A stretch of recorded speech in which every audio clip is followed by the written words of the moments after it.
ಇವತ್ತು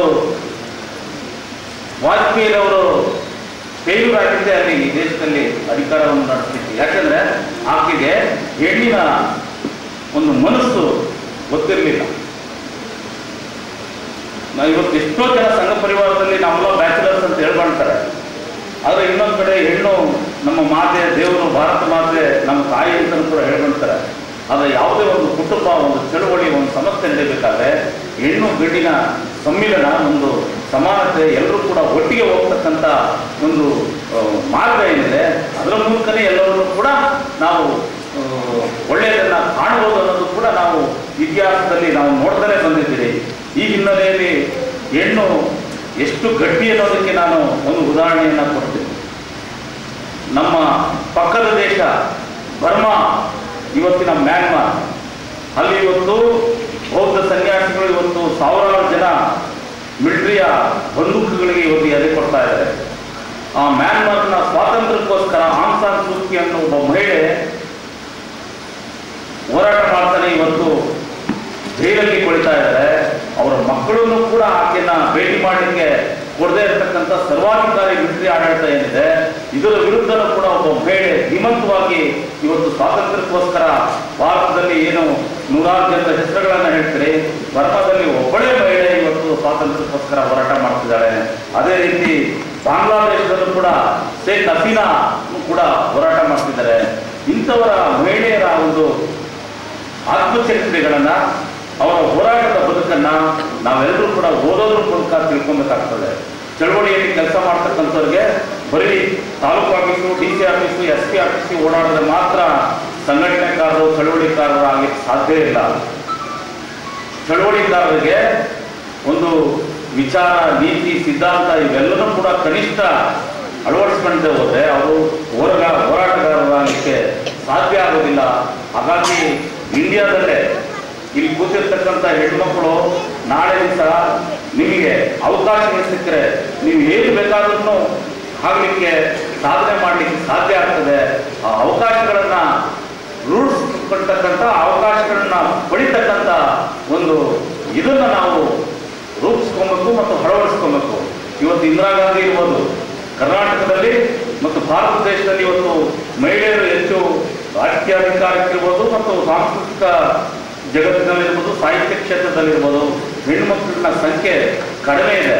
ಆದರೂ ಕೂಡ ಈ ಬ್ರಾಹ್ಮಣ್ಯದ, ಈ ಮೌಢ್ಯದ ಒಳಗೆ ಇವತ್ತು ಕೂಡ ಮಾಯಾವತಿ ಅಂತವರು, ಇವತ್ತು ಉಮಾ ಭಾರತಿ ಅಂತವರು, ಜಯಲಲಿತಾ ಅಂತವರು, ಶೀಲಾ ದೀಕ್ಷಿತ್ ಅಂತವರು, ವಸುಂಧರಾ ರಾಜೆ ಅಂತಕ್ಕಂಥವ್ರು, ಇವರೆಲ್ಲರೂ ಕೂಡ ಮುಖ್ಯಮಂತ್ರಿಗಳಾಗಿರೋದನ್ನು ಕೂಡ ನಾವು ಕಾಣ್ತೀವಿ.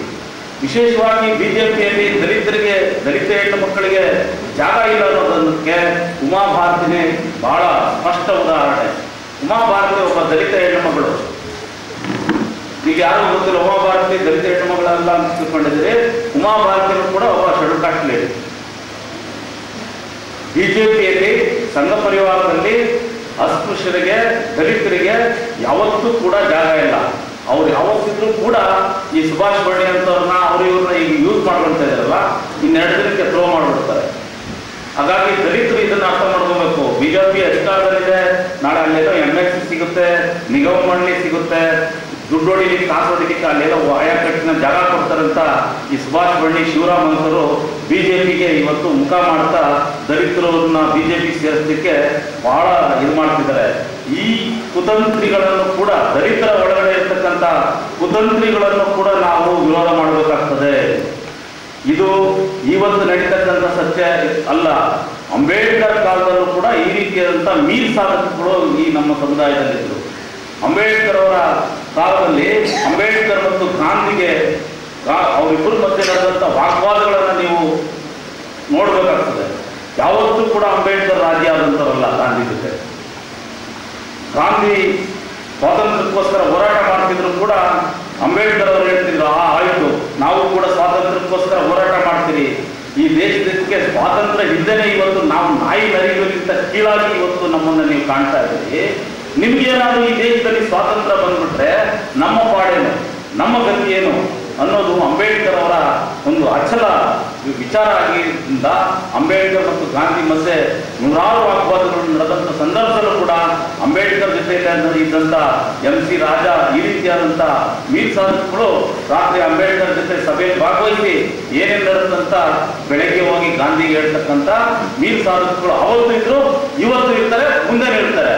ಆದರೆ ನಮ್ಮಂಥ ಚಳವಳಿಗಾರರು ಈ ರೀತಿಯಾದಂಥ ವಿಚಾರಗಳಿಗೆ ನಾವು ಹತಾಶೆ ಆಗಬಾರ್ದು, ಎದೆಗುಂದಬಾರ್ದು. ಯಾವತ್ತೂ ಕೂಡ ಒಂದು ಬದ್ಧತೆಯನ್ನು ಇಟ್ಕೊಂಡು ನಮ್ಮ ದೃಷ್ಟಿಕೋನದಲ್ಲಿ ನಮ್ಮ ಆತ್ಮಸಾಕ್ಷಿಗೋಸ್ಕರ ಹೋರಾಟಗಳನ್ನು ಮುಂದುವರಿಸಲೇಬೇಕಾಗ್ತದೆ. ಆ ಕೆಲಸವನ್ನ ನಾವು ನೀವು ಜಯಂತ ಎಲ್ಲರೂ ಕೂಡ ಮಾಡೋಣ ಅಂತ ನಾನು ಈ ಸಂದರ್ಭದಲ್ಲಿ ಹೇಳ್ತಾ, ಇವತ್ತು ಕೂಡ ಕರ್ನಾಟಕದಲ್ಲಿ ಯಾಕೆ ನಾನು ಕೆಲವರ ಹೆಸರುಗಳನ್ನು ಇಲ್ಲಿ ಪ್ರಸ್ತಾಪ ಮಾಡ್ತೀನಿ ಅಂದರೆ, ನಮ್ಮ ಸಹೋದರಿ ಮಂಜುಳಾರವರು ಈ ವೇದಿಕೆಯಲ್ಲಿದ್ದಾರೆ ಮತ್ತು ಡಾಕ್ಟರ್ ಅನಸೂಯ ಕಾಂಬ್ಳೆ ಅವರು ಕೂಡ ವೇದಿಕೆಯಲ್ಲಿದ್ದಾರೆ. ಈ ರೀತಿಯಾದಂಥ ಪ್ರಗತಿಪರವಾಗಿ ಆಲೋಚನೆ ಮಾಡ್ತಕ್ಕಂಥ ನಮ್ಮ ದೇಶದಲ್ಲಿ ಶಬೀನಾ ಅಜ್ಮಿ ಅಂತವರು ಕೂಡ ಇದ್ದಾರೆ, ಮೇಧಾ ಪಾಟ್ಕರ್ ಅಂತವರು ಕೂಡ ಇದ್ದಾರೆ. ಬಾನು ಮಸ್ತಕ್ ಅಂತ ಒಬ್ಬ ಮುಸ್ಲಿಂ ಮಹಿಳೆ, ಹಾಸನದ ಒಬ್ಬ ಹೆಣ್ಣು ಮಗಳು, ಒಬ್ಬ ಪತ್ರಕರ್ತೆ, ಒಬ್ಬ ಲೇಖಕಿ. ಇಂಥವ್ರನ್ನು ಕೂಡ ನೀವು ಅವ್ರನ್ನ ಪರಿಚಯ ಮಾಡಬೇಕು, ಅವ್ರ ಬಗ್ಗೆ ತಾವು ಕೂಡ ತಿಳ್ಕೊಬೇಕು. ಈಗ ಸಾರಾ ಭೂಕರ್ ಇದ್ದಾರೆ, ಡಾಕ್ಟರ್ ವಿಜಯಮ್ಮ ಇದ್ದಾರೆ, ಪ್ರತಿಭಾನಂದ ಕುಮಾರ್ ಇದ್ದಾರೆ. ನಮ್ಮ ದಲಿತ ಮಹಿಳೆಯಲ್ಲೇ ಒಬ್ಬ ಒಳ್ಳೆಯ ಲೇಖಕಿ ದೂರ್ ಸರಸ್ವತಿ ಅಂತ ಒಬ್ಬ ಲೇಖಕಿ ಕೂಡ ಇದ್ದಾರೆ. ಇವರೆಲ್ಲರ ಪರಿಚಯವನ್ನು ಕೂಡ ನೀವು ಮಾಡ್ಕೊಳ್ತಾನೆ. ಕೊನೆಯದಾಗಿ ಸಮಯ ಆಗಿದೆ ಅಂತ ಹೇಳುವಂಥ ಸಂದರ್ಭದಲ್ಲಿ ನಾನು ಒಂದು ಮಾತನ್ನು ನಾನು ಹೇಳಿ ನನ್ನ ಮಾತನ್ನು ಮುಗಿಸ್ತಿದ್ದೀನಿ. ಈ ಕನ್ನಡ ನಾಡು ಬಸವಣ್ಣನ ನಾಡು. ಬಸವಣ್ಣನ ಹಿಂದೆ ಬುದ್ಧ, ಭಗವಾನ್ ಬುದ್ಧ, ಬಸವಣ್ಣ, ಅಂಬೇಡ್ಕರ್ ಅವರ ವಿಚಾರಗಳೇ ನಮಗೆ ಸ್ಫೂರ್ತಿ ಮತ್ತು ಮಾರ್ಗದರ್ಶಕ ಅಂತ ದಲಿತ ಚಳವಳಿ ನಂಬಿದೆ. ಅಂತ ನಾಡಿನಲ್ಲಿ ಇವತ್ತು ಕೋಮುವಾದ, ಭಯೋತ್ಪಾದನೆ ಇವತ್ತು ತಾಂಡವಾಡ್ತಾ ಇದೆ. ಇವತ್ತು ಮತಾಂತರ ಆಗಬಾರದು ಅಂತ ಹೇಳ್ತಕ್ಕಂಥ ಪೇಜಾವರ ಶ್ರೀಗಳು ಸ್ವಾರ್ಥಕ್ಕೋಸ್ಕರ, ಸ್ವಾರ್ಥ ಅಧಿಕಾರಕ್ಕೋಸ್ಕರ ಇವತ್ತು ಪಕ್ಷಾಂತರ ಮಾಡೋದಕ್ಕೆ ಬೆಂಬಲ ಕೊಡೋದ್ರ ಮೂಲಕ ಇವತ್ತು ಕರ್ನಾಟಕದ ರಾಜಕಾರಣ ಮತ್ತು ಪ್ರಜಾಪ್ರಭುತ್ವ ಇವತ್ತು ನಾಚಿಕೆ ಪಡ್ತಕ್ಕಂಥ ಹೀನಾಯ ಸ್ಥಿತಿಗೆ ತಗೊಂಡೋಗಿರ್ತಕ್ಕಂಥ ಆಪರೇಷನ್ ಕಮಲ ಏನು ನಡೀತಾ ಇದೆ, ಮುಂದುವರಿತಾ ಇದೆ, ಇದು ಅತ್ಯಂತ ನಾಚಿಕೆಗೇಡಿನ ಸಂಗತಿ. ಇಂಥ ಒಂದು ನೆಲದಲ್ಲಿ ಈ ಕೋಮುವಾದ ಮತ್ತು ಭಯೋತ್ಪಾದನೆಯನ್ನು ನಾವು ಬುಡ ಸಮೇತ ಕಿತ್ತೊಗಿಲಿಕ್ಕೆ ಈ ನೆಲದಲ್ಲಿ ಸಂಘ ಪರಿವಾರದ ಅಭ್ಯರ್ಥಿಗಳನ್ನು ನಾವೆಲ್ಲರೂ ಕೂಡ ಸೋಲಿಸಲೇಬೇಕು. ಅವರನ್ನು ನಾವು ಗೆಲ್ಲಿಕ್ಕೆ ಬಿಟ್ಟರೆ ಮುಂದಿನ ದಿನಗಳಲ್ಲಿ ಈ ದೇಶದಲ್ಲಿ ಮನುಸಂಸ್ಕೃತಿಯ ಒಂದು ಸಂವಿಧಾನವನ್ನು ತರಲಿಕ್ಕೆ NDA ಪ್ರಯತ್ನ ಪಡ್ತದೆ. ಆ ಕಾರಣಕ್ಕೋಸ್ಕರ ಅಂಬೇಡ್ಕರ್ ಅವರು ಕೊಟ್ಟಿರ್ತಕ್ಕಂಥ ಸಂವಿಧಾನವನ್ನು ಉಳಿಸಲಿಕ್ಕೆ ನಾವೆಲ್ಲರೂ ಕೂಡ ಒಗ್ಗಟ್ಟಿನಿಂದ ಚುನಾವಣೆಯಲ್ಲಿ ಕೋಮುವಾದಿ ಪಕ್ಷಗಳನ್ನು ಸೋಲಿಸೋದ್ರ ಮೂಲಕ ಈ ಮಹಿಳಾ ಸಮಾವೇಶ, ಜಾಗೃತಿ ಸಮಾವೇಶ ಯಶಸ್ವಿ ಆಗಬೇಕು. ಆ ಹಿನ್ನೆಲೆಯಲ್ಲಿ ಈ ಸಭೆ ಯಶಸ್ವಿ ಆಗ್ತದೆ ಅಂತ ನಾನು ಭಾವಿಸ್ತಾ ನನ್ನ ಮಾತನ್ನು ಮುಗಿಸ್ತಿದ್ದೀನಿ. ಜೈ ಭೀಮ್, ಜೈ ಭಾರತ್. ಸಿದ್ಧಾಂತವನ್ನು ಬಯಲುಗೊಳಿಸುತ್ತಾ ಮಹಿಳೆ ರಾಜಕೀಯ ಇಚ್ಛಾಶಕ್ತಿಯನ್ನ ಪಡೆಯಬೇಕು. ಸಂವಿಧಾನ ಪರಾಮರ್ಶೆಯನ್ನು ಅಂಬೇಡ್ಕರ್ ಅವರು ಜಾರಿಗೊಳಿಸಿದ ಸಂವಿಧಾನವನ್ನು ತಿದ್ದುಪಡಿ ಮಾಡುವುದನ್ನು ತಡೆಗಟ್ಟಾಗಿ ತಾವೆಲ್ಲರೂ ಒಂದಾಗಬೇಕು ಅನ್ನೋದನ್ನು ಕರೆಕೊಟ್ಟಂತ ಲಕ್ಷ್ಮೀನಾರಾಯಣ ನಾಗವಾರ್ ಅವರಿಗೆ ವಂದನೆಗಳು. ಇದೀಗ ಸ್ವಾಭಿಮಾನದ ಸಂದೇಶವನ್ನು ನೀಡಬೇಕಾಗಿ ಶ್ರೀಮತಿ ಕಾಂಬಳೆ ಅವರನ್ನ ಆಹ್ವಾನಿಸಿದ್ದೇನೆ. ಅಮೆರಿಕದ ಅಧ್ಯಕ್ಷರಾದಂಥವರು ಅವರು ಪ್ರಜಾಪ್ರಭುತ್ವ ಮತ್ತು ಸಾರ್ವಭೌಮತ್ವ ಕುರಿತು ಹೇಳುವಂಥ ಒಂದು ಕಥೆಯನ್ನು ಹೇಳ್ತಾರೆ. ಆ ಕಥೆ ಮುಖಾಂತರ ಅಂಬೇಡ್ಕರ್ ಚಳುವಳಿಯ ಸಿದ್ಧಾಂತಗಳನ್ನು, ಆ ಸ್ವಾಭಿಮಾನದ ಹಿನ್ನೆಲೆಯಲ್ಲಿ ಬದುಕನ್ನು ಕಟ್ಟಿಕೊಳ್ಬೇಕಾದಂತಹ ದಾರಿಗಳನ್ನು ನಾನು ಹೇಳಕ್ಕೆ ಇಷ್ಟಪಡ್ತೀನಿ ಅಂತ. ಅವ್ರು ಏನು ಹೇಳ್ತಾರೆ ಅಂತಂದ್ರೆ, ಒಬ್ಬ ಕುರುಬ ಕುರಿ ಕಾಯಕ್ಕೆ ಹೋಗಿರ್ತಾನೆ, ರೈತ ಹೊಲದಲ್ಲಿ ಉಳುಮೆ ಮಾಡ್ತಿರ್ತಾನೆ, ಗಳೆ ಹೊಡಿತಿರ್ತಾನೋ ಅಂತ ಅವನನ್ನು ಕರೆದು ಹೇಳ್ತಾನೋ, ನನ್ನ ಕುರಿಯನ್ನು ಸ್ವಲ್ಪ ನೋಡ್ಕೊಳ್ತಾ ನೀನು, ನಾನು ನೀರು ಕುಡಿದು ಬರ್ತೀನಿ ಅಂತ. ಆಗಲಿ ಅಂತ ಹೇಳಿ ಅವನು ಹೇಳಿ ತನ್ನ ಕೆಲಸದಲ್ಲೇ ಮಗ್ನ ಆಗ್ತಾನೋ. ಆ ಟೈಮ್ದಾಗ ಒಂದು ತೋಳ ಬರ್ತೈತಿ, ಕುರಿ ತಿನ್ನಕ ಒಂದು ತೋಳ ಬರ್ತೈತಿ. ಆ ತೋಳವನ್ನು ನೋಡಿದಂತ ಇದು ಕುರಿ ಒದರಾಕತ್ತೈತಿ. ನೋಡ್ರಿ, ನೀವೇನ್ ಹೇಳ್ತೀರಿ, ನನ್ನ ರಕ್ಷಣೆ ಮಾಡ್ರಿ, ನನ್ನ ರಕ್ಷಣೆ ಮಾಡ್ರಿ ಅಂತ ಕುರಿ ಒದರ್ತದೆ. ಪ್ರಾಣಿಗಳ ಮಾತಾಡೋದು, ನಾನು ಕುರಿಗೆ ನನ್ನ ರಕ್ಷಣೆ ಮಾಡ್ರಿ, ನನ್ನ ರಕ್ಷಣೆ ಮಾಡ್ರಿ ಅಂತ ಹೇಳಕತ್ತೈತಿ. ಅವ ರೈತನಿಗೆ ತನ್ನ ಉಳುಮೆ ಮಾಡೋದ್ರಾಗ ಲಕ್ಷ ಇರೋದ್ರಿಂದ ಅವ್ನು ಏನು ಮಾಡ್ತಿದ್ದಾನೆ, ದೂರದಲ್ಲಿ ಒಬ್ಬ ದಾರಿ ಹೋಗ ಬರ್ತಿರ್ತಾನೆ, ನಡ್ಕೋತ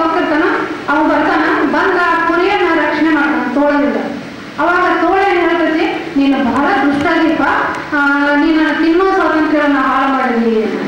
ಅವಾಗ ಕುರಿ ಹೇಳ್ತೈತಿ, ಸಾಧನವನ್ನಾಗಿ ಮಾಡಿಕೊಂಡ ನಮ್ಮನ್ನ ಅತಿ ಸಂಶಯಾತ್ಮ ವಿನಶ್ಯತಿ ಅಂತ ಏನು ಸೃಷ್ಟಿಗೆ ಮೂಲ ಅಥವಾ ಹೊಸದನ್ನ ಕಂಡು ಹಿಡಿಯಕ್ಕೆ ಮೂಲ ಆಗಿತ್ತು ಆ ಮನಸ್ಸ, ಅಲ್ಲಿ ಸಂಶಯದಿಂದ ನಾವು ಹೊಸದನ್ನ ಕಂಡು ಹಿಡಿತೀವಿ. ನಮ್ಮಲ್ಲಿ ಸಂಶೋಧನೆ ಒಳಗೆ ಹೇಳ್ತೀವಿ, ನಾವು PhD ಮಾಡಿದವ್ರಿಗೆ MPhil ಮಾಡಿದವ್ರಿಗೆ ಎಲ್ಲ ಬರ್ತೈತಿ. ಮೊದಲು ಊಹನಾ ಸಿದ್ಧರು ಈಗ ದಲಿತ ಮಹಿಳಾ ಸಮಾವೇಶದೊಳಗ ಹೇಳಿದರು, ಚಳವಳಿಯೊಳಗ ಮಹಿಳೆ ಬೇಕು ಅಂತ. ಗಾಂಧೀಜಿಯವರು ಕೂಡ ರಾಷ್ಟ್ರೀಯ ಚಳವಳಿ ಹೋರಾಟದೊಳಗ ಸ್ವಾತಂತ್ರ್ಯದ ಹೋರಾಟದೊಳಗ ಮಹಿಳೆಯನ್ನ ಬಹುಸಂಖ್ಯೆಯಲ್ಲಿ ಬಳಸ್ಕೊಂಡ್ರು. ಆದ್ರೆ ಮಹಿಳೆಯರ ಬಗ್ಗೆ ಅಲ್ಲ ಅನ್ನೋದನ್ನ ಮಾತ್ರ ನಾವು ನೆನಪಿಡಬೇಕು ಅಂತ. ಅದು ಒಂದು ರಾಷ್ಟ್ರೀಯ ಹೋರಾಟ ಆಗಿತ್ತು ಹೊರತು ಭಾರತಕ್ಕೆ ಸ್ವಾತಂತ್ರ್ಯವನ್ನು ಗಳಿಸುವ ಹೋರಾಟ ಆಗಿತ್ತು. ಆದರೆ ಮಹಿಳೆಗೆ ನಿಕೃಷ್ಟವಾಗಿ ಕಾಣುವಂತಹ ಮಹಿಳೆಗೆ ಯಾವುದೇ ರೀತಿಯ ಬೆಂಬಲವನ್ನು ಕೊಡುವಂತ ಹೋರಾಟ ಅದಾಗಿರ್ಲಿಲ್ಲ ಅಂತ. ಆದ್ರೆ ಅಂಬೇಡ್ಕರ್ ಕಾಲಕ್ಕೆ ಬಂದಾಗ ಅಂಬೇಡ್ಕರ್ ಹೇಳ್ತಾರೆ, ನಿಮ್ಮ ಉದ್ಧಾರ ನಿಮ್ಮ ಕೈಯಲ್ಲೇ ಇದೆ ಅಂತ. ಹಂಗಾದ್ರೆ ನಿಮ್ಮ ಉದ್ಧಾರ ನಿಮ್ಮ ಕೈಯಲ್ಲೇ ಇದೆ ಅಂದಾಗ ನಾವು ಯಾವ ರೀತಿ ಹೋರಾಟವನ್ನು ಮಾಡಬೇಕು ಅಂದಾಗ ಅವ್ರು ಹೇಳ್ತಾರೆ, ಮೊಟ್ಟ ಮೊದಲನೇದಾಗಿ ನಿಮಗೆ ಮೊದಲನೇ ಅವರ ಸಿದ್ಧಾಂತನ ಶಿಕ್ಷಣ ಸಂಘಟನೆ ಹೋರಾಟ. ಶಿಕ್ಷಣ ಸಂಘಟನೆ ಹೋರಾಟ ಅಂದಾಗ ಶಿಕ್ಷಣದ ಮೂಲಕ ಜ್ಞಾನ ಪ್ರಸಾರ. ಏನು ಶಿಕ್ಷಣದ ಮೂಲಕ ಜ್ಞಾನ ಪ್ರಸಾರ ಅಂದಾಗ ಅರಿವನ್ನು ಗಳಿಸುವುದು ಅಂತ. ನೋಡಿ, ನಮ್ಮ ಸಾಂಪ್ರದಾಯಿಕ ಹಿನ್ನೆಲೆಯೊಳಗೆ ಶಿಕ್ಷಣ ಇವತ್ತು ಹೇಳ್ತೀವಿ ನಾವು. ಶಿವ ಗಣಪತಿ ಹೇಳ್ತಾ ಪಟ್ಟದೊಳಗೆ ಏನ್ ಹೇಳ್ತೀವಿ, ಇವನು ಅಗಸ ಇವನು ಕಮಲ ಈತ ಅಗಸ ಅಂತ. ಅಂದ್ರೆ ಏನು, ಈತ ಅಗಸ ಕಮಲಳ ಬಟ್ಟೆ ಜಳ ಜಳ ಅಂತ. ನೋಡ್ರಿ, ಕಮಲ ಅನ್ನೋ ಮೇಲ್ಜಾತಿ ಹುಡುಗಿಯ ಅರಿವಿಯನ್ನು ಒಗ್ಯಾಕ ಈ ಅಗಸದ ನೋವು ಅಂತ. ನೋಡ್ರಿ, ನಾವು ಪಠ್ಯ ಪುಸ್ತಕದೊಳಗೆ ಸಹಿತ ಏನನ್ನ ಸೇರಿಸ್ತೀವಿ, ಅಲ್ಲಿಯೂ ಕೂಡ ಒಂದು ವರ್ಗವನ್ನ ಉಚ್ಚಾರ ಸ್ಥಿತಿಯಲ್ಲಿಟ್ಟು ಇನ್ನೊಬ್ಬನನ್ನ ದುಡಿತದ ಹಿನ್ನೆಲೆಯಲ್ಲಿ ಕಾಣುವಂತ ಮನೋಭಾವವನ್ನ ನಾವು ಪಠ್ಯ ಪುಸ್ತಕಗಳೊಳಗೂ ಕಾಣ್ತೀವಿ ಅಂತ. ಇದಕ್ಕೆ ವಿರುದ್ಧವಾದಂತಹ ಒಂದು ಪಠ್ಯವನ್ನ ದೇವಳೂರು ಮಾದೇವ್ ಅವರು ರಚಿಸ್ತಾರೆ.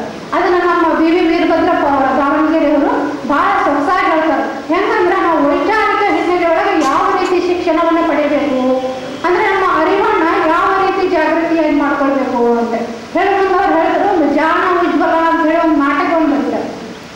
ಜಾನ ಉಜ್ವಲ ಅಂತ ಹೇಳಿ ನಾಟಕ ಬಂದಾಗ ಆ ನಾಟಕ ಮೊದಲಿಗೆ ಪ್ರಾರಂಭ ಆಗೋದು ಆ ಹುಡುಗಿ ಓದ್ತಿರ್ತಾರೆ, ಹಿಂದೆ ಬಂದರೆ ಹಾಯಬೇಡಿ ಮುಂದೆ ಬಂದರೆ ಒದೆಯಬೇಡಿ. ಹೀಗೆ ಹಾಡು ಬಂದ ಅದಕ್ಕೆ ತಾಯಿ ಏನ್ ಹೇಳ್ತಾರೋ, ಉಜ್ವಲ ನಾ ದೇವ್ರ ಗುಡಿಗೆ ಹೋಗಿ ಬರ್ತೀನಿ ಅಂತ. ನೀ ದೇವ್ರ ಗುಡಿಗೆ ಹೊಂಟೇನವ, ನಾನು ಬರ್ತೀನಿ ಅಂತ. ಬೇಡ ನೀ ಓದ್ಕೋ, ನಾ ದೇವ್ರ ಗುಡಿಗೆ ಹೋಗ್ತೀನಿ. ಇಲ್ಲ ನಾನು ಬರ್ತೀನಿ ಅಂತ. ಹಂಗಾದ್ರೆ ಬಾ ಅಂತೇಳಿ ಮಗಳನ್ನ ಕರ್ಕೊಂಡು ದೇವ್ರ ಗುಡಿಗೆ ಹೋಗ್ತಿರ್ತಾಳು. ಆ ದೇವ್ರ ಗುಡಿಗೆ ಹೋಗಾಗ ಆ ಸಮೀಪ ಹೋದಾಗ ಅವ್ವ ದೇವ್ರ ಗುಡಿ ಬಂತು ಅಂತ ಹೇಳ್ತಾರೆ. ದೇವ್ರ ಗುಡಿ ಹಂಗ ಅವ್ವ ಪೂಜಾರಿ ಬಂದ ಅಂತ. ಪೂಜಾರಿ ಬಂದ ಅಂತ ಹೇಳ್ಬಾರ್ದು, ಬಂದ್ರು ಅಂತ ಹೇಳ್ಬೇಕು. ಅಂದ್ರೆ ನಮ್ಮ ಮಕ್ಕಳಲ್ಲಿ ನಾವು ಯಾವ ರೀತಿಯಾದ ಮನಸ್ಥಿತಿಯನ್ನು ಉಂಟು ಮಾಡ್ತಿರ್ತೀವಿ ಅಂತ. ಅವಾಗ ಪೂಜಾರಿ ಬಂದ ಇಲ್ಲ ಬಂದ್ರು ಅಂತ. ಅವ್ವ ದೇವ್ರ ಗುಡಿ ಬಂತು ಅಂತ. ಆಯ್ತುಗಳು ಬಂದಾಡಿ ಅಂತ. ಆಮೇಲೆ ನೀನು ಹೇಳ್ತಾಳು, ಅವ್ವ ಇವರೆಲ್ಲ ಕುರುಡ್ರು ಹಿಂಗ್ಯಾಕೆ ಕುಂತಾರು ಅಂದ್ರೆ ಅವರೆಲ್ಲ ದೇವ್ರಿಗೆ ಒಳ್ಳೇದಾಗಲಿ ಕೇಳ್ಕೊಳಕ್ ಹೋಗ್ತಾರು ಅಂತ, ಭಿಕ್ಷಾ ಬಿಡಕ್ ಕುಂತಾರು ಅಂತ. ಆಮೇಲೆ ಆ ಹುಡುಗಿ ಹೋಗಿ ದೇವ್ರಿಗೆ ಅವ್ವ ನೀ ದೇವ್ರಿಗೆ ಕೈ ಮುಗಿ ಅಂತ ಹೇಳ್ತಾರೆ. ನಾ ಯಾಕೆ ದೇವ್ರಿಗೆ ಕೈ ಮುಗಿಬೇಕು ಅಂತ ಕೇಳ್ತಾರೆ ಹುಡುಗಿ. ನಾ ಯಾಕೆ ದೇವ್ರಿಗೆ ಕೈ ಮುಗಿಬೇಕು ಅಂದಾಗ ಇವಳು ನಿರುತ್ತರಾಗ್ತಾಳೆ. ಅಂದ್ರೆ ನಮ್ಮ ದೇವರು ಮತ್ತು ಹಿನ್ನೆಲೆಯೊಳಗೆ ನಾವೇನ್ ಮಾಡ್ತೀವಿ, ಹಿಂದೆ ಬಂದಂತ ನಂಬಿಕೆಗಳನ್ನ ಇಟ್ಕೊತ ಹೋಗ್ತೀವಿ. ಅವ್ರು ಹಂಗೆ ಹೇಳ್ಯಾರು ನಾವು ಹೇಳ್ಬೇಕು ಅಂತ. ಆದ್ರೆ ಇಲ್ಲ ಹುಡುಗಿ ವೈಚಾರಿಕವಾಗಿ ಪ್ರಶ್ನೆ ಮಾಡ್ತಾಳು. ಈ ಪ್ರಶ್ನೆ ಮಾಡುವಂಥದ್ದು ನಮ್ಮ ಮನೋಶಕ್ತಿಯನ್ನು ಬೆಳೆಸುವಂಥದ್ದು ಅಂತ. ಅದಕ್ಕೆ ನಾವೇನ್ ಮಾಡ್ಬೇಕು, ಪ್ರಶ್ನೆಗಳನ್ನ ಮಾಡ್ತಾ ಅವು ಉತ್ತರಗಳನ್ನು ಕಂಡುಕೊಳ್ತಾ ಹೋಗೋದು. ಯಾವ ಪ್ರಶ್ನೆಗಳಿಗೆ ಉತ್ತರಗಳಿರುವುದಿಲ್ಲೋ ಅವೆಲ್ಲ ಸುಳ್ಳು ಸೃಷ್ಟಿಗಳು ಅಂತ. ನಮ್ಮ ನಿರ್ಮಾಮಣಿ ಸ್ವಾಮೀಜಿ ಸಹಿತ ಬರೆದ್ರು, ಸುಳ್ಳು ಸೃಷ್ಟಿಗಳು ಅಂತ ಹೇಳಿ ಒಂದು ಪುಸ್ತಕನ ಬರ್ತಾರೆ. ಅವ್ರನ್ನ ನೋಡಿರ್ಬೇಕು. ಅವ್ರೇನ್ ಹೇಳ್ತಾರಂದ್ರೆ, ಒಂದು ಧರ್ಮದ ಹಿನ್ನೆಲೆಯೊಳಗ ಎಷ್ಟು ಸುಳ್ಳುಗಳನ್ನ ಸೃಷ್ಟಿ ಮಾಡಿರೋಣ, ಒಂದು ದೇವರನ್ನ ಸಾಧನವಾಗಿ ಮಾಡ್ಕೊಂಡು ಹೊಂಟಂತ ನಾವು ಭಕ್ತಿ ತುಂಬಿಸ್ಕೊಳಕ ಎಷ್ಟೋ ಜನರನ್ನ ತುಳಿದಿರ್ತೀವಿ ಅಂತ. ಅಂತ ತುಳಿತಕ್ಕೊಳಗಾದಂತ ಜನಾಂಗ ಏನ್ ಮಾಡ್ಬೇಕು, ಇವತ್ತು ಉಜ್ವಲ ಹಾಗೆ ಪ್ರಶ್ನೆ ಮಾಡ್ಬೇಕು ಅಂತ. ಅವಾಗ ಉಜ್ವಲ ಏನ್ ಹೇಳ್ತಾರೋ, ನಾ ಯಾಕೆ ಕೈ ಮುಗಿಬೇಕು ಅಂತ. ಇಲ್ಲ ನನಗೆ ಗೊತ್ತಿಲ್ಲ, ಎಲ್ಲಾರು ಮುಗಿತಾರೋ ನೀನು ಕೈ ಮುಗಿಬೇಕು ಅಂತ. ಅವಾಗ ಹೇಳ್ತಾಳಕ್ಕೆ, ನಾ ಯಾಕೆ ಕೈ ಮುಗಿಬೇಕು ಹಂಗಾದ್ರೆ ಇವರೆಲ್ಲ ಯಾರು ಅಂತ. ಅವರೆಲ್ಲ ಕುಂಡ್ರು ಅವ್ರೆಲ್ಲ ಕುಂತಾರ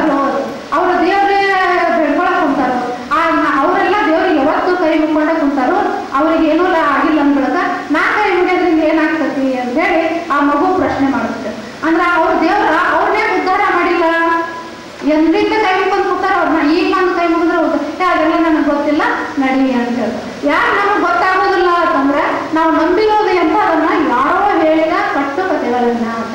ಅದಕ್ಕೆ ಅಂಬೇಡ್ಕರ್ ಅವ್ರು ಹೇಳ್ತಾರೆ, ಮೊಟ್ಟ ಮೊದಲು ನೀವು ಅರಿವನ್ನ ಪಡೀರಿ ಅಂತ. ಎಂತಹ ಅರಿವು ಅಂದ್ರೆ ವೈಚಾರಿಕವಾದಂತ ಅರಿವನ್ನ ನಾವು ಪಡಿಬೇಕು ಅಂತ. ಮಹಿಳೆಯರಿಗೆ ಬಹಳ ಮುಖ್ಯವಾದಂತ ಅರಿವು, ಅದರಲ್ಲೇ ಕೂಡ ಅತೀ ಧರ್ಮದ ಹಿನ್ನೆಲೆಯಲ್ಲಿ ಹೆಚ್ಚು ಶೋಷಣೆಗೊಳಗಾದಂಥವರು ದಲಿತ ಮಹಿಳೆಯರು ಮತ್ತು ಮುಸ್ಲಿಂ ಮಹಿಳೆಯರು ಅಂತ.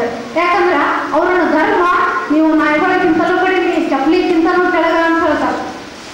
ಅಂದಾಗ ಚಪ್ಪಲಿಗಿಂತಲೂ ಕೆಳಗೆ ನೋಡ್ರಿ, ಚಪ್ಪಲಿ ನಮ್ಮನ್ನ ರಕ್ಷಣೆ ಮಾಡುವಂತ ಒಂದು ಸಾಧನ ಅದ. ಅದನ್ನ ಕೂಡ ನಾವು ಕೀಳಾಕಿ ಅಂತೀವಿ. ಚಪ್ಪಲಿ ಹಾಕೊಂಡು ನಡೀತಾ ಇದ್ರೆ ನಿಮ್ಗೆ ಎಷ್ಟಿದ್ರು ಅದನ್ನ ರಕ್ಷಣೆಯ ಸಾಧನವಾದಂಥದಕ್ಕೆ ನಾವು ಕೈ ಮುಗಿಬೇಕು ಹೊರತಾಗಿ ಅದನ್ನ ಕೀಳಾಗಿ ಕಾಣಬಾರ್ದು ಅಂತ. ಅಲ್ಲಿ ಮಹಿಳೆಯರನ್ನ ಈ ರೀತಿ ನಿಕೃಷ್ಟವಾಗಿ ಕಾಣೋ ಮುಂದೆ ಆ ಮಹಿಳೆಯರು ಏನಾಗಬೇಕಾಗೈತಿ ಅಂತಂದಾಗ ಈ ಸುಳ್ಳು ಸೃಷ್ಟಿಗಳ ನಡುವೆ ಬಂಡೆದ್ದು ನಿಲ್ಲಬೇಕು. ಬಂಡೆದ್ದು ನಿಲ್ಬೇಕಂದ್ರೆ ಅವರು ಮೊಟ್ಟ ಮೊದಲು ಶಿಕ್ಷಣವಂತರಾಗಬೇಕು, ಶಿಕ್ಷಣವನ್ನು ಕಲಿಬೇಕು. ಆ ಶಿಕ್ಷಣ ಎಂಥದ್ದಾಗಿರ್ಬೇಕು ಅಂದ್ರೆ ಅವರ ಅರಿವಿನ ವಿಸ್ತಾರದ ಕೇಂದ್ರ ಆಗಿರಬೇಕು ಅಂತ. ನಿಮಗೆ ಇವತ್ತು ಮುಳ್ಳೂರು ನಾಗರಾಜ್ ಅವರು ತಿಳ್ಕೊಂಡಾರ ಮೈಸೂರಿನಲ್ಲಿ, ನಿಮಗೆಲ್ಲ ಗೊತ್ತಿರಬೇಕು. ಅವರು ಒಂದು ನೆಲದ ಜೋಗುಳ ಮತ್ತು ನೆಲದ ಜೋಗುಳ ಅನ್ನೋ ಒಂದು ಮಹಾಕಾವ್ಯವನ್ನು ಬರೀತಾರೆ. ಮರಣ ಮಂಡಲ ಮಧ್ಯದೊಳಗೆ ಅನ್ನೋ ಒಂದು ಕಾದಂಬರಿಯನ್ನು ಕೂಡ ಬರೀತಾರೆ. ಅವರು ಕೂಡ ಈ ವೈಜ್ಞಾನಿಕವಾದಂಥ ಸತ್ಯವನ್ನು ಹೇಳೋದ್ರಿಂದ ಒಂದು ಕಾದಂಬರಿ ಒಳಗೆ ಒಂದು ಮಾತನ್ನು ಹೇಳ್ತಾರೆ. ಒಬ್ಬ ರಾಜ ಇರ್ತಾನ, ಆ ರಾಜ ಏನ್ ಮಾಡ್ತಿರ್ತಾನಂದ್ರೆ ದಿನಾ ಒಬ್ಬರ ಮನೆಗೆ ಪಾಳ್ಯ ಹಚ್ಚಿ ಆ ಜನರ ತಲೆಗಳನ್ನು ಕಡಿತಿರ್ತಾನೋ ಅಂತ. ಇಲ್ಲಿ ಜನರ ತಲೆಗಳನ್ನು ಕಡಿಯೋದು ಹೆಂಗಪ್ಪ ಅಂತಂದಾಗ ನೀವು ಒಂದು ಕಡೆ ಹೇಳ್ತೀರಿ ರಾಮ ಶ್ರೇಷ್ಠ ಆಗಿದ್ದ, ರಾವಣನಿಗೆ 10 ತಲೆಗಳಿದ್ವು ಅಂತೇಳಿ.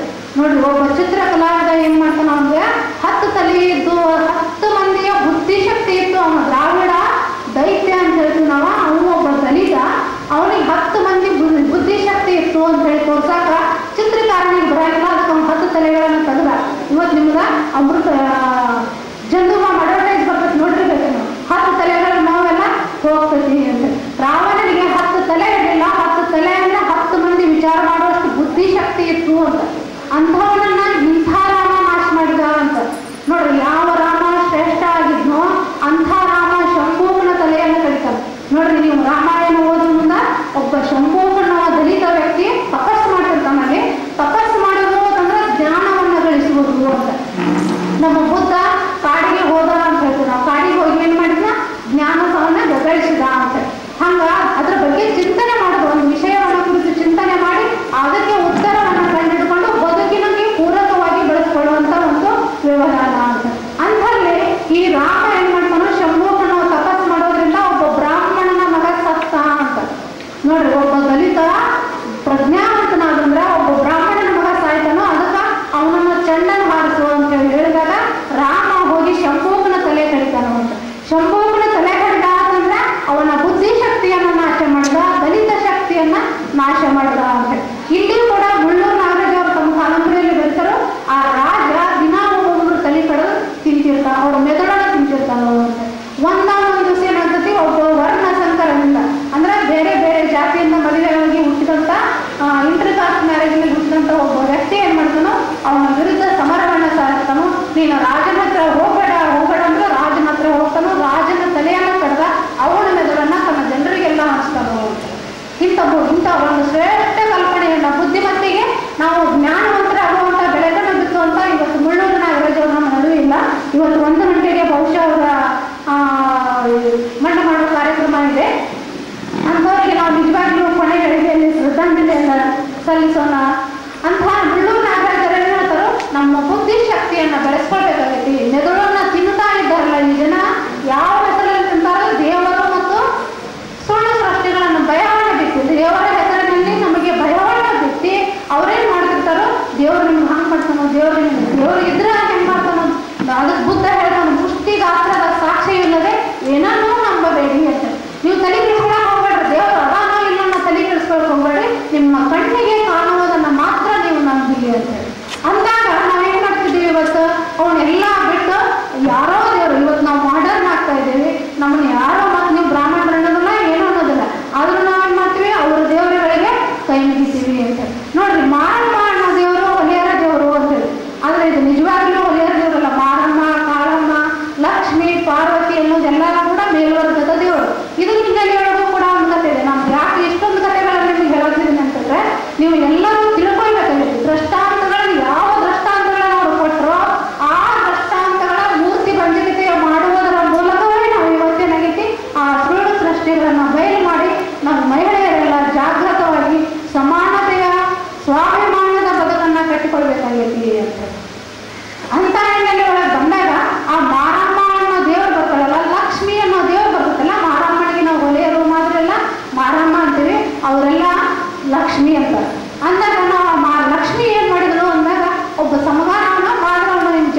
ಬರ್ತಾನೋ ಅವನು ಬ್ರಾಹ್ಮಣರ ಮನೆಗೆ ಹೋಗ್ತಿದ್ದ ಕೆಲಸಕ್ಕೆ.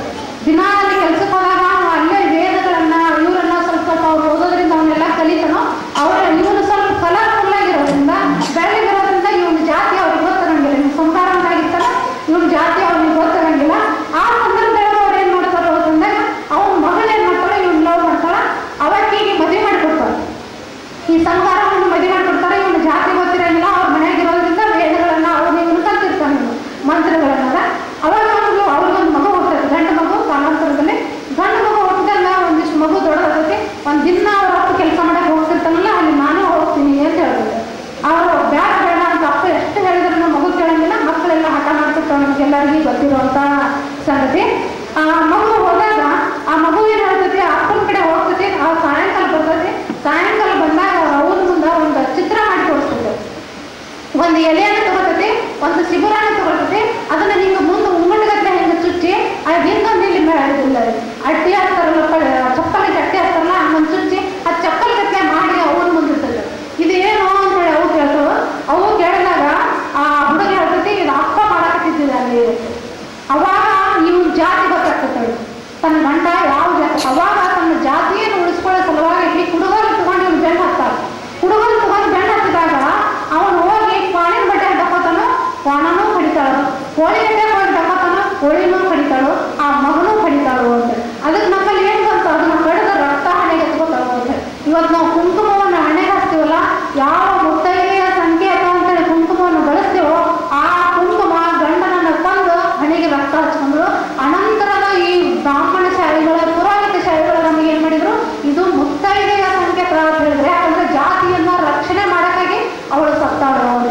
ನೋಡಿ, ಯಾರು ಗಂಡನ ತಂದು ಕುಂಕುಮವನ್ನು ಹಚ್ಕೊಂಡ್ರು, ರಕ್ತವನ್ನು ಹಚ್ಕೊಂಡ್ರು, ಆ ಕುಂಕುಮವನ್ನು ಸಾಂಕೇತಿಕವಾಗಿ ಇವತ್ತು ನಮ್ಗೆ ಗೊತ್ತಿಲ್ಲದ ನಾವು ಏನ್ ಹಚ್ಕೊಳ್ತೇವೆ, ನಮ್ಮ ಗಂಡನ ಸಂಕೇತ ಅಂತ ಅವ್ರು ಹಚ್ಕೋದ್ರು. ಆ ಹಿನ್ನೆಲೆಯೊಳಗೆ ಇವತ್ತು ಬೇಟೆ ಬಲಿ ಕೊಡುವಂತ ಸಂಪ್ರದಾಯ ನಮ್ಮ ನಡುವೆ ಬಂತು ಅಂತ. ಹೆಂಗ ಬಲಿ ಕೊಡ್ತೀವಿ ಅಂದ್ರೆ, ಕ್ವಾಣ ಬಲಿ ಕೊಡ್ತೀವಿ ನಾವು ಮಾರಮ್ಗ, ಕೋಳಿಗಳನ್ನು ಮಗನ ಕಳೆದಕ್ಕಾಗಿ ಮಗನೂ ಬಲಿ ಕೊಡ್ತೀವಿ. ಇದೊಂದು ವರ್ಣ ಸಂಕರದಲ್ಲಿ ಹುಟ್ಟುವಂತ ಒಂದು ಕಥೆ ಇದು.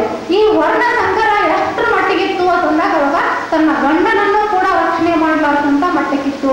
ಅಂದ್ರ ಯಾವತ್ತು ಈ ಗಂಡಸರೆಲ್ಲ ಬಲಾಢ್ಯವಾಗಿ ಕಾಣಿಸ್ತಿದ್ರು, ದಲಿತ ವರ್ಗದ ಗಂಡಸರು ಬಲಾಢ್ಯವಾಗಿ ಕಾಣಿಸ್ತಿದ್ರು, ಅಂಥ ಕಾರಣದಾಗ ಹೆಂಗಸರ ಮೂಲಕ ಅವರನ್ನ ನಾಶ ಮಾಡಲಾಗ್ತಿತ್ತು ಅಂತ. ಇವೆಲ್ಲ ನಮ್ಗೆ ಎಲ್ಲಿ ಸಿಗಂಗಿಲ್ಲ. ಯಾಕಂದ್ರೆ ಅಕ್ಷರಸ್ತ್ರ ಆದವರೆಲ್ಲ ಮೊಟ್ಟ ಮೊದಲು ಬ್ರಾಹ್ಮಣರಾಗಿದ್ರು ಅಥವಾ ಪುರೋಹಿತರಾಗಿದ್ರು ಅಂತ. ಅವರು ಬರೆದಿಟ್ಟ ಗ್ರಂಥಗಳೊಳಗೆ ಇವೆಲ್ಲ ಸಿಗಂಗಿಲ್ಲ. ಅವನ್ನ ಏನ್ ಮಾಡಿದ್ರು, ಅವರು ತಿರುಚಿ ಬರೆದು ನಮ್ಮ ಬ್ರೇನ್ ವಾಶ್ ಮಾಡಿದ್ರು ಅಂತ, ನಮ್ಮ ಮೆದುಳು ತಿನ್ನೋ ಕ್ರಿಯೆಯನ್ನ ಮಾಡಿದ್ರು ಅಂತ. ಈ ಮೆದುಳನ್ನ ಮತ್ತೆ ನಮ್ಮಲ್ಲಿ ಮರುಸ್ಥಾಪನೆಗಾಗಿ ಮಾಡ್ಕೊಳ್ಳುವ ಪ್ರಯತ್ನ ಪಟ್ಟವರು ಬುದ್ಧ ಮತ್ತು ಅಂಬೇಡ್ಕರ್ ಅಂತ.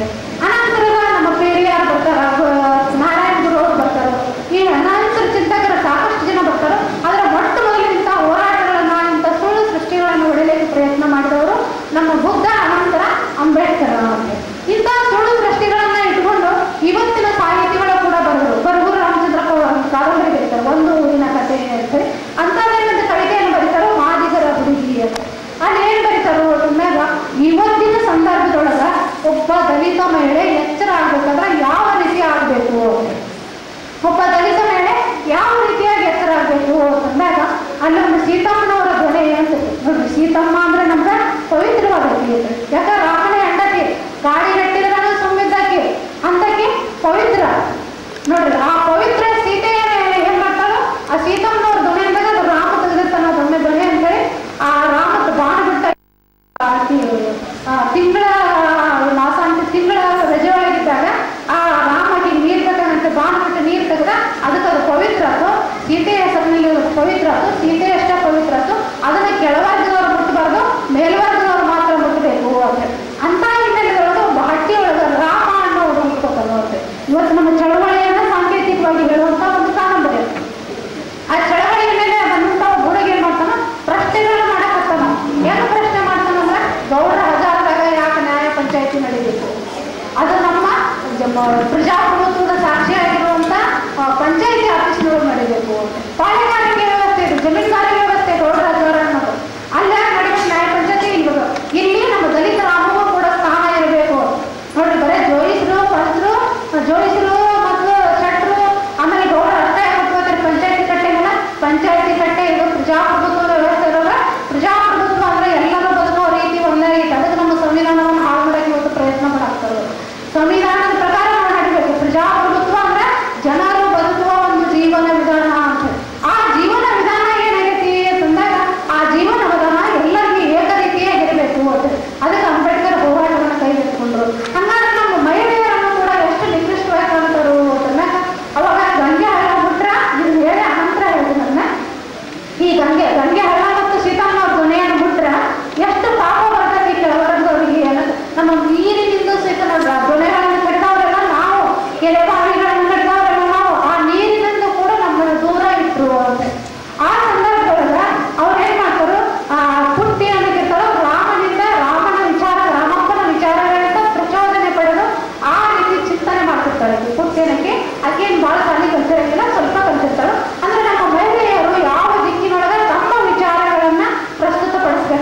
ಬೆಳವಣಿಗೆ ಮಾಡಬೇಕಾಗೈತಿ. ತನ್ನ ಕುಟುಂಬಗಳನ್ನ, ತನ್ನ ದೇಶವನ್ನ, ತನ್ನ ದೇಶ ಬಾಂಧವರನ್ನ, ತನ್ನ ವರ್ಗದವರನ್ನ ಯಾವ ರೀತಿ ರಕ್ಷಣೆ ಮಾಡಬೇಕು, ಯಾವ ನೆಲೆಯಾಗಿ ಒಯ್ಬೇಕಾಗೈತಿ. ಅಪ್ಪಟ್ಟೇನೆ ಹೇಳ್ತಾಳ, ಒಂದು ತುಡುಗ್ಲೆ ಹೋಗ್ತಾಳ ಸೀತಾಮ್ಮವ್ರ ಬದಿಗೆ, ಇದನ್ನ ಮುತ್ರ ಮ್ಯಾಲಿನವ್ರ ಮುತ್ರ ಪುಣ್ಯ ಬರ್ತೈತಂತ, ಕೆಳಗಿನವ್ರ ಮುತ್ರ ಪಾಪ ಬರ್ತೈತಂತ. ಇದ್ಯಾವ ಪಾಪ ಬರ್ತೈತಿ ನೋಡೇ ಬಿಡೋಣ ಅಂತ ಹೇಳಿ ತನ್ನ ಕಾಲವನ್ನ ನೀರಿನೊಳಗೆ ಕೆಳಗೆ ಬಿಡ್ತಾಳ. ಏನೂ ಆಗಂಗಿಲ್ಲ, ಪುಣ್ಯಾಕ ಬಿಡ್ತಾಳೆ, ಏನೂ ಆಗಿಲ್ಲ, ಏನೂ ಆಗಲಿಲ್ಲ, ಪಾಪ ಬರಲಿಲ್ಲ ಅಂತ. ಪುಣ್ಯಾಕತ್ತೆ ಆ ಬೊಕ್ಸೆ ತಗೊಂಡು ನೀರೆಲ್ಲ ಮೈ ಮೇಲೆ ಹಾಕೋತಾವ. ಮೈ ಮೇಲೆ ಹಾಕೊಂಡಾಗ ಆಕೆಗೆ ಅನಿಸ್ತತಿ ಇಲ್ಲಿ ಯಾವ ಪಾಪ ಪುಣ್ಯಗಳು ಇಲ್ಲ. ಪಾಪ ಪುಣ್ಯ ನೀರು ಅನ್ನೋದು ಒಂದು ಸಾರ್ವತ್ರಿಕವಾಗಿ ಎಲ್ಲರಿಗೂ ಬೇಕಾಗಿರುವಂತ ಒಂದು ವಸ್ತು. ಆ ನೀರಿನಿಂದ ನಾವು ಬದುಕ್ತೀವಿ. ಆ ನೀರಿನೊಳಗ ಪಾಪ ಪುಣ್ಯದ ಫಲಗಳು ಯಾವಿಲ್ಲ. ಇವೆಲ್ಲ ಮೇಲ್ವರ್ಗದ ಸೃಷ್ಟಿಗಳು. ಇಂಥವನ್ನ ಮುರಿಯುವುದರ ಮೂಲಕ, ಈ ವಿಧಿ ನಿಷೇಧಗಳನ್ನ ಮುರಿಯುವುದರ ಮೂಲಕ ನಮ್ಮ ದಲಿತ ಮಹಿಳೆಯರು ತಮ್ಮ ಸ್ವಾಭಿಮಾನದ ಚಳವಳಿಯನ್ನ ಕಟ್ಟಬೇಕಾಗೈತಿ ಇವತ್ತ. ಅಂದ್ರೆ ಯಾವುದನ್ನ ನಿಮ್ಮ ಹೆಸರಿನ ನೀವು ದೇವರ ಹೆಸರಿನಲ್ಲಿ ಮಾಡ್ತೀರೋ ಅವೆಲ್ಲವೂ ಕೂಡ ನಿಮ್ಮ ದೇವರ ಹೆಸರಿನಲ್ಲಿ ಮಾಡುವಂತ ಮೂಢನಂಬಿಕೆಗಳಾಗ್ಯವು. ನಮ್ಮ ದಲಿತ ಹೆಣ್ಣು ಮಕ್ಕಳನ್ನ ಶೋಷಣೆ ಮಾಡುವಂಥವುಗಳಾಗ್ಯವು. ಮತ್ತೊಂದು ಹೇಳ್ತೀವಿ ನಾವು, ನಮ್ಮಲ್ಲಿ ಅಷ್ಟೇ ಯಾಕೆ ದೇವದಾಸ ಸಂಪ್ರದಾಯ ಹೀಗೆ ನಮ್ಮನ್ನ ಎಷ್ಟು ಅವಲಂಬಿತರನ್ನಾಗಿ ಮಾಡಿದ್ರು ಅಂತಂದ್ರೆ, ನಮ್ಮ ಇರುವಂತ ಭೂಮಿ ಚೀಟಿಗಳನ್ನೆಲ್ಲ ಕಿತ್ಕೊಂಡು ದುಡಿಯುವ ವರ್ಗಗಳನ್ನಾಗಿ ನಮ್ಮನ್ನ ಸೃಷ್ಟಿ ಮಾಡಿದ್ರು. ಅವರ ಉಪಜೀವನಕ್ಕಾಗಿ ನಾವು ದುಡಿಬೇಕು, ಅವರು ಪಟ್ಟದನ್ನ ಮಾತ್ರ ನಾವು ತಿನ್ನಬೇಕು. ಇಂಥ ಸಂದರ್ಭದಲ್ಲಿ ಏನಾಯ್ತು ಅಂತಂದ್ರೆ, ಮಹಿಳೆಯರನ್ನ ಉಪಭೋಗದ ವಸ್ತುಗಳಾಗಿ, ಭೋಗದ ವಸ್ತುಗಳಾಗಿ ಪರಿವರ್ತನೆ ಮಾಡಿದರು. ಮೇಲ್ವರ್ಗದ ಮಹಿಳೆಯನ್ನು ದಲಿತ ವ್ಯಕ್ತಿ ಮುಟ್ಟಿದ್ರ ಅವನನ್ನು ಬಂದು ಬಿಡಬೇಕು.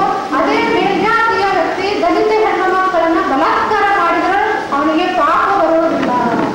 ನೋಡ್ರಿ ಎಂಥ ಪ್ರಶ್ನೆಗಳನ್ನು ಮಾಡಿದ್ರು. ಯಾಕೆ ಪಾಪ ಬರೋದಿಲ್ಲ ಅನ್ನೋ ಪ್ರಶ್ನೆಗಳನ್ನ ನಮ್ಮಲ್ಲಿ ಇವತ್ತ ಹುಟ್ಕೋಬೇಕಾಗ್ಯವು. ಆ ಪ್ರಶ್ನೆಗಳ ಮುಖಾಂತರ ನೋಡ್ರಿ, ದೇವರು ಅದು ಯಾರ ಹೆಸರೇ ಮಾಡ್ತಾರೋ ದೇವರ ಹೆಸರನ್ನೇ ಮಾಡ್ತಾರೆ. ದೇವರ ಹೆಸರಿನಲ್ಲಿ ದೇವದಾಸಿ ಬಿಡುವ ಪದ್ಧತಿಯನ್ನ ಜಾರಿಗೆ ತಂದರು ಅಂತ. ಇಂಥವ ಯಾಕ ಆ ದೇವರ ಮೇಲ್ಜಾತಿ ಹೆಣ್ಣು ಮಕ್ಕಳನ್ನು ಯಾಕೆ ಬೇಡ ಅಂತ ಅನ್ನೋದನ್ನ ನಾವು ಇವತ್ತಿಗೂ ಪ್ರಶ್ನೆ ಮಾಡಿದ ಒಪ್ಪುವಂತ ಬಂದಿರೋದ್ರಿಂದ ನಮ್ಮ ಶೋಷಣೆ ನಡೀತಾ ಇದೆ. ಯಾರ ಹೆಸರಿನಲ್ಲಿ ನಡೀತಾ ಇದೆ ಅಂದ್ರೆ ದೇವರ ಹೆಸರಿನಲ್ಲಿ ಉಳ್ಳವರಿಗಾಗಿ ಅದು ನಡೀತಾ ಇದೆ ಅಂತ. ನಮ್ಮ ಅನಂತ ಮೂರ್ತಿ ಅವರು ರಾಮಪ್ರಿಯಲ್ಲಿ ಕೂಡ ಬಂದು ನೋಡಿದ್ರೆ ನೀವು ಮೊನ್ನೆ ಮಂಗಳೂರು ಯೂನಿವರ್ಸಿಟಿಯಲ್ಲಿ ವಿವಾದ ಆದಾಗ ದಲಿತ ಚಂದ್ರಿಯ ಪಾತ್ರವನ್ನು ಹೇಳೋದ್ರಿಂದ ಆ ದಲಿತ ಚಂದ್ರಿ ಒಂದು ಚೇತನ ಇದ್ದ ಹಾಗೆ ಅಂತ. ದಲಿತ ಚಂದ್ರಿ ಒಂದು ಚೇತನ ಆಗಿದ್ದ ಹಾಗೆ ಅಂತ. ಆ ಚೇತನವನ್ನ ಮದುವೆ ಮಾಡ್ಕೊಳ್ಳಿ ಇವರ ಕೇವಲ ತಮ್ಮ ಭೋಗಕ್ಕಾಗಿ ಇಟ್ಟುಕೊಂಡವರನ್ನಾಗಿ ಮಾತ್ರ ಬಳಸ್ಕೊತಾರೆ.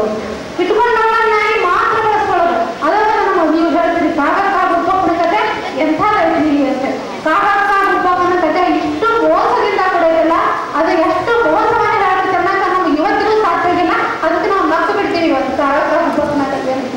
ಕಾಗಕ್ಕ ಗುಬ್ಬಪ್ಪ ಅನ್ನೋದು ಏನಂತಂದ್ರೆ, ಗುಬ್ಬಿ ಮೇಲ್ವರ್ಗದ ಹೆಣ್ಣುಮಗಳು, ಕಾಗಕ್ಕ ಕೆಳವರ್ಗದ ಹೆಣ್ಣುಮಗಳು. ಕೆಳವರ್ಗದ ಹೆಣ್ಣುಮಗಳನ್ನ ಮನೆಯಲ್ಲಿ ಕರ್ಕೊಂಡ್ರ ನಿಮ್ಮ ಮನೆ ಹೊಲಸ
ಮತ್ತು ಭಕ್ತಿಗಳು ಏನ್ ಮಾಡ್ತಾವೆ, ನಮ್ಮ ಬ್ರೇಕ್ ವಾಶ್ ಮಾಡ್ತಾವೆ. ಇಂಥವುಗಳ ವಿರುದ್ಧ ನಾವು ಇವತ್ತ ಹೋರಾಟವನ್ನು ಮಾಡಬೇಕಾಗಿದೆ. ಆ ಕಾರಣ ಅಂದ್ರೆ ಅಂಬೇಡ್ಕರ್ ಮೊಟ್ಟ ಮೊದಲ ಮಹಿಳೆಯರಿಗಾಗಿ ಶಾಸನಗಳನ್ನು ಮಾಡಿ ಪಾರ್ಲಿಮೆಂಟ್ನಲ್ಲಿ ಪಾಸ್ ನೆಹರು ಸರ್ಕಾರ ಇದ್ದಾಗ ಪಾರ್ಲಿಮೆಂಟ್ನಲ್ಲಿ ಪಾಸ್ ಆಗದೆ ಇದ್ದಾಗ ತಮ್ಮ ಸ್ಥಾನಕ್ಕೆ ರಿಸೈನ್ ಮಾಡಿ ತಮ್ಮ ಮಂತ್ರಿ ಪದವಿಗೆ ರಿಸೈನ್ ಮಾಡಿ ಹೊರಗೆ ಬಂದಂತ ವ್ಯಕ್ತಿ. ಅಂಥವರನ್ನ ಯಾವತ್ತು ಇವರು ತಮ್ಮ ಚಿಂತನೆಗಳಲ್ಲಿ ಅಳವಡಿಸಿಕೊಳ್ಳುವುದಿಲ್ಲೋ ಅಲ್ಲಿವರೆಗೂ ಮಹಿಳಾ ಚಿಂತನೆಗಳ ವಿಫಲವಾಗ್ತಾ ಹೊರತಾಗಿ ಎಂದೋ ಅವರು ತಮ್ಮ ಸಾಧಿಸುವಂತ ರೂಪವನ್ನ ಅದನ್ನು ನೋಡ್ತಾ ಇದ್ದಾರೆ. ಕೌಟಿಲ್ಯ ವಿಷಯ ಅವರು ನಡೆಸ್ತಾ ಇದ್ದರು.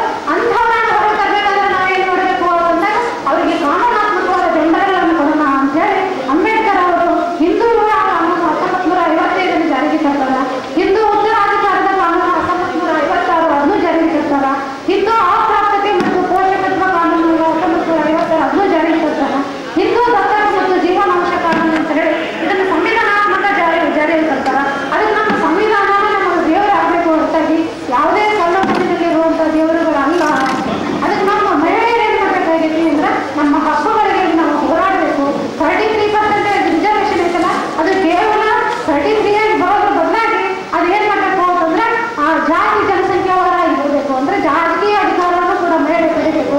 ಇಂಥ ಚಳವಳಿಗಳಲ್ಲಿ ಭಾಗವಹಿಸುವುದರ ಮೂಲಕ ಅವರು ತನ್ನ ಸ್ವಾಭಿಮಾನದ ಬದುಕನ್ನು ಕಟ್ಕೊಳ್ಬೇಕು ಅಂತ ಹೇಳಿ ನಾನು ಹೇಳಿದ ಮಾತನ್ನು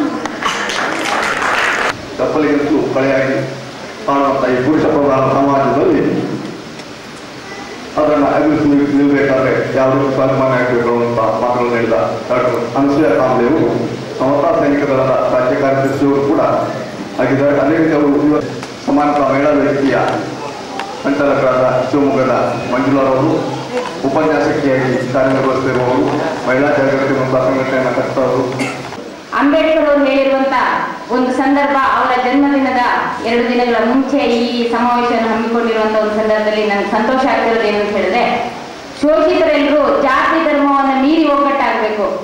ಆ ಜಾತಿ ಧರ್ಮವನ್ನು ಮೀರಿ ಒಗ್ಗಟ್ಟಾಗಬೇಕಿದೆ ಎನ್ನುವಂಥದ್ದು ನಮ್ಮ ಹಲವಾರು ವರ್ಷಗಳ ಹೋರಾಟದ ನಿರೀಕ್ಷೆ ಏನಾಗಿತ್ತೋ ಅದು ಇವತ್ತಿಲ್ಲಿ ಕಾಣ್ತಿದೆ. ಯಾಕೆಂದ್ರೆ ಮುಸ್ಲಿಂ ಮಹಿಳೆಯರು ಕೂಡ ದಲಿತ ಮಹಿಳೆಯರ ಸಮಾವೇಶದಲ್ಲಿ ಪಾಲ್ಗೊಂಡಿರುವಂಥದ್ದು ಇದು ಬಹಳ ಸಂತೋಷದ ವಿಚಾರ.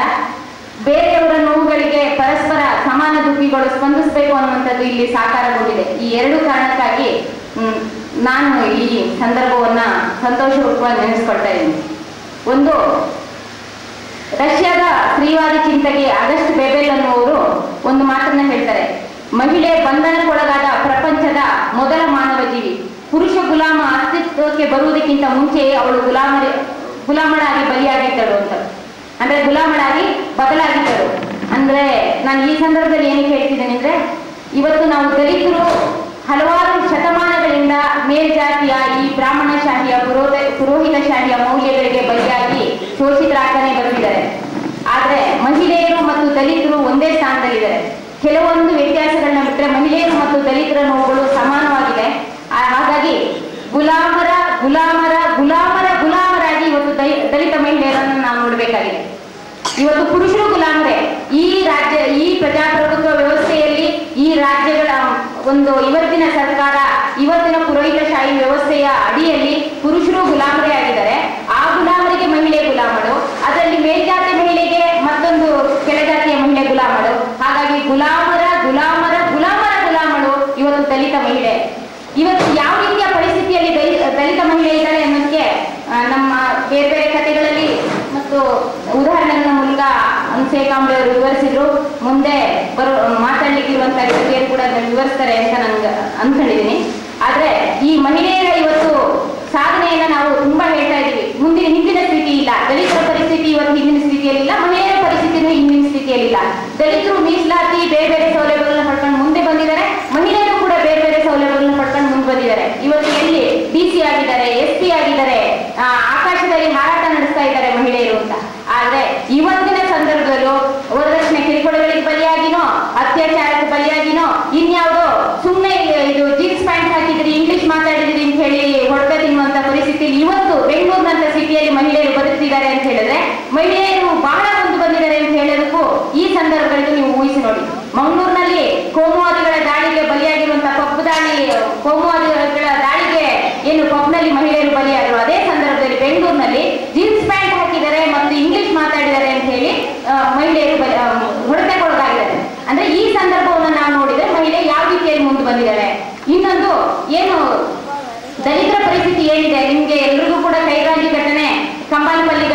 ದಲಿತರನ್ನ ಜೀವಂತವಾಗಿ ಸುಟ್ಟಿರುವಂತ ಘಟನೆಗಳು ಗೊತ್ತಿರುತ್ತೆ. ನಿಮ್ಗೆ ಶಿವಮೊಗ್ಗದ ಒಂದು ಘಟನೆಯನ್ನ ನೆನೆಸಿ ಹೇಳೋದಾದ್ರೆ, ದೇವದಾಸಿ ಪದ್ಧತಿಯ ಬಗ್ಗೆ ಇಲ್ಲಿ ಸುಮಾರು ಉಲ್ಲೇಖಗಳು ಬಂತು. ಶತಮಾನಗಳ ಕಾಲದಿಂದ ಅವ್ರ ಮನೆ ಮಹಿಳೆಯರು ಬಹಳ ಮರ್ಯಾದೆಯಾಗಿ ಅವ್ರ ಮನೆ ಮಹಿಳೆಯರನ್ನ ಬಂಧನದಲ್ಲಿ ಇಟ್ಟು ಹೊರಗಡೆ